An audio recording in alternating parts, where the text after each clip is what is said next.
একজন মানুষের জীবনে বিপদ যে কোনো মুহূর্তে আসতে পারে। একজন মানুষের জীবনে সংকট যে কোনো মুহূর্তে আসতে পারে। বিপদ যে কোনো মুহূর্তে আসে, সংকট যে কোনো মুহূর্তেই আসে থাকে। অনেক সময় এমন হয় যে আমাদের দিনচর্চা ভালো ছিল, দিন আমাদের ভালো ব্যতীত হচ্ছিল, কিন্তু হঠাৎ করে আমাদের জীবনে এমন কিছু সমস্যার সৃষ্টি হয়ে যায়, এমন কিছু বিপদ, এমন কিছু সংকট যার জন্য আমরা প্রস্তুত হয়ে থাকি না, যার কথা আমরা কল্পনাতেও ভাবতে পারি না, কিন্তু সেই বিপদ এবং সংকট আমাদের জীবনে হঠাৎ করে চলে আসে। সেই বিপদ যে কোনো কিছু হতে পারে। যখন বিপদ সংকট মানুষের জীবনে অপ্রস্তুতভাবে যখন চলে আসে, সেই সময় মানুষ তার নিজের ভাবনা চিন্তাকেও শেষ করে দেয়। মানুষ ভাবতে পারে না, মানুষ চিন্তা শক্তি মানুষের বিলুপ্ত পায়। তো না বলা বিপদ এবং সংকট যখনই আসবে, সেই সময় আপনাদেরকে কি করা উচিত? আমাদের সনাতন ধর্মে এমন অনেক কিছু উপায় আছে, অনেক কিছু প্রতিকার আছে, যেগুলি আমরা করলে আমরা সেই মুহূর্তে বিপদ থেকে, সমস্যা থেকে, সংকট থেকে নিজেকে সরিয়ে ফেলতে পারি।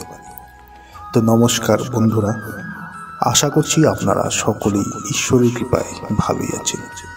যারা আজকে এই চ্যানেলে নতুন রয়েছেন, চ্যানেলটিকে সাবস্ক্রাইব অবশ্যই করবেন, পাশে দেওয়া বেল বটনে অবশ্যই ক্লিক করবেন এবং এই ভিডিওটিকে লাইক এবং শেয়ার অবশ্যই করবেন, যাতে এই ভিডিওটি দেখে অন্যরাও উপকৃত হতে পারে।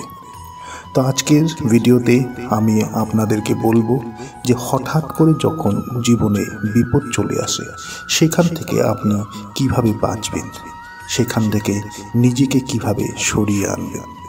আপনার জীবনে আসা সেই বিপদগুলি যে কোনো একটি হতে পারে। সেই বিপদের মধ্যে অর্থ সংকটও হতে পারে, পরিবারের কোনো সমস্যা হতে পারে, আপনার সন্তানাদিরও কোনো সমস্যা হতে পারে। হয় কি, আমাদের যে বাড়িটি রয়েছে, সেই বাড়িটিতে আমরা সকলেই থাকি এবং সেই বাড়িতে বিভিন্ন জনের প্রবেশ ঘটে। আপনার চেনা পরিচিত ব্যক্তি, আপনার পরিবারের কেউ, আত্মীয় স্বজন, পাড়া প্রতিবেশী। একজন মানুষ যখন তার বাড়িতে প্রবেশ করে, সেই মানুষের সঙ্গে থাকা সেই শক্তিটিও আপনার বাড়িতে প্রবেশ করে থাকে। যে মানুষ আপনার বাড়িতে প্রবেশ করছে, তার মধ্যে যদি নেগেটিভ শক্তি, তার মধ্যে যদি অশুভ শক্তি খুব বেশি পরিমাণে থাকে, সেই মানুষটি আপনার বাড়িতে প্রবেশ করার সঙ্গে সঙ্গে তার মধ্যে থাকা সেই শক্তিটিও আপনার বাড়িতে প্রবেশ করবে। মানুষ যখন সেই শক্তি নিয়ে যখন আপনার বাড়িতে প্রবেশ করে, তার মধ্যে থাকা সেই শক্তির কিছুটা অংশ আপনার বাড়ির মধ্যে রয়ে যায় এবং সেখান থেকে শুরু হয় আপনার বাড়ির সমস্যা, আপনার জীবনের সংকট।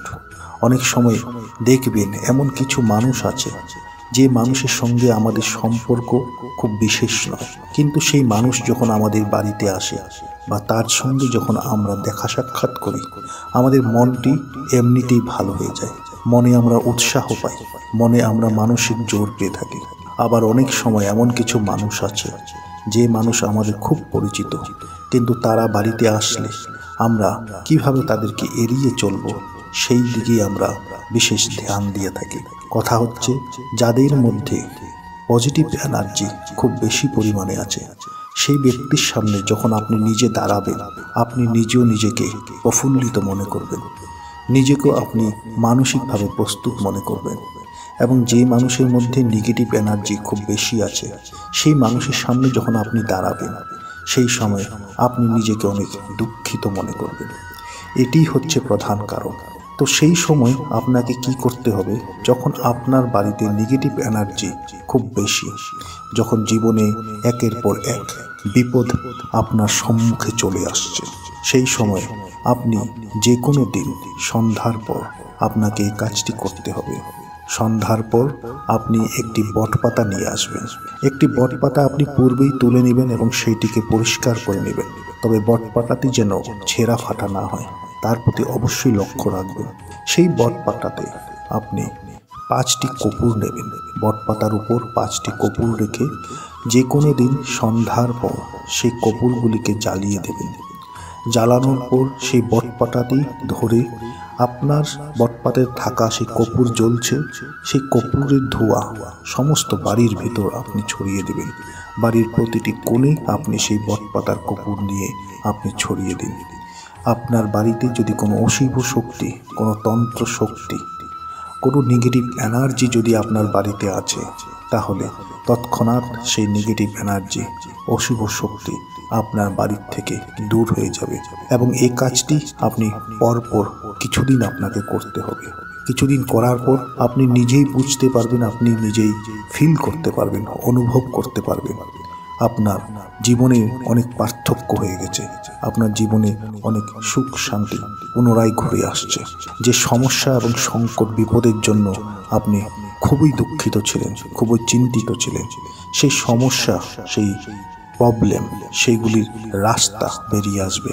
সেই সমস্যা, সংকট, বিপদ থেকে বেঁচে আসার রাস্তা আপনি খুব শীঘ্রই সম্মুখে পাবেন এবং আপনার জীবনটি সুন্দর এবং অনেক মধুরময় হয়ে উঠবে।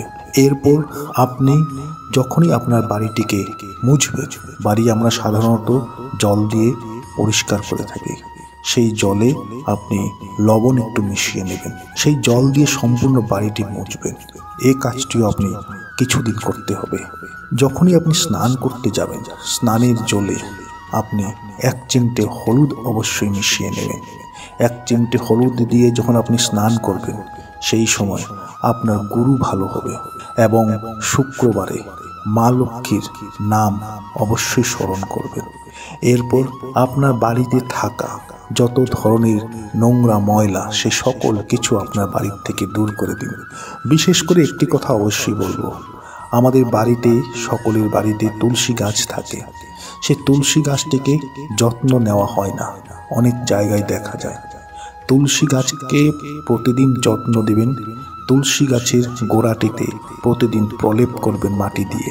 সন্ধ্যা সময় তুলসী গাছের চরণে পরিষ্কার পরিচ্ছন্নতা কাপড় পরে একটি ঘিয়ের প্রদীপ অবশ্যই জ্বালাবেন এবং মা তুলসীর কাছে আপনার জীবন থেকে সকল বাধা বিপত্তি দূর করার জন্য একান্ত প্রার্থনা করবেন।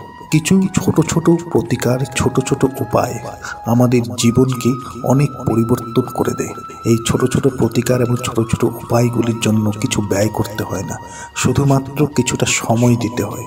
সামান্য একটু সময়ের পরিবর্তে এই ছোট ছোট প্রতিকারগুলি করলে আমাদের বাড়িতে প্রচুর পরিমাণে সুখ শান্তি, আমাদের বাড়িতে অর্থ সংকটও দূর হয়ে থাকে। এই প্রতিকারগুলি মানুষের জীবন চমৎকারভাবে পরিবর্তন করে দেয়। এই প্রতিকারগুলিকে অবশ্যই করুন। এই প্রতিকারগুলি আপনার ভাগ্যের থেকে থাকা সেই সকল সমস্যাগুলিকে দূর করবে, আপনার ভাগ্যে থাকা সেই অশুভ শক্তিগুলিকে দূর করবে, সেই গ্রহদোষগুলিকে দূর করবে, যে গ্রহদোষগুলির জন্য জীবনে আপনার উন্নতি, জীবনে আপনার সাকসেস অনেক দূরে চলে গেছিল। এই প্রতিকারগুলিকে করুন, জীবনে সুখ শান্তি খুব শীঘ্রই ফিরিয়ে আনতে পারবেন এবং আপনি আপনার মনের মতো সুন্দর এবং সচ্ছলভাবে জীবনটিকে ব্যতীত করতে পারবেন। আশা করছি ভিডিওটি আপনাদের ভালো লেগেছে। ভালো লেগে থাকলে ভিডিওটিকে লাইক এবং শেয়ার অবশ্যই করবেন। যারা আজকে চ্যানেলে নতুন রয়েছেন, চ্যানেলটিকে সাবস্ক্রাইব অবশ্যই করবেন।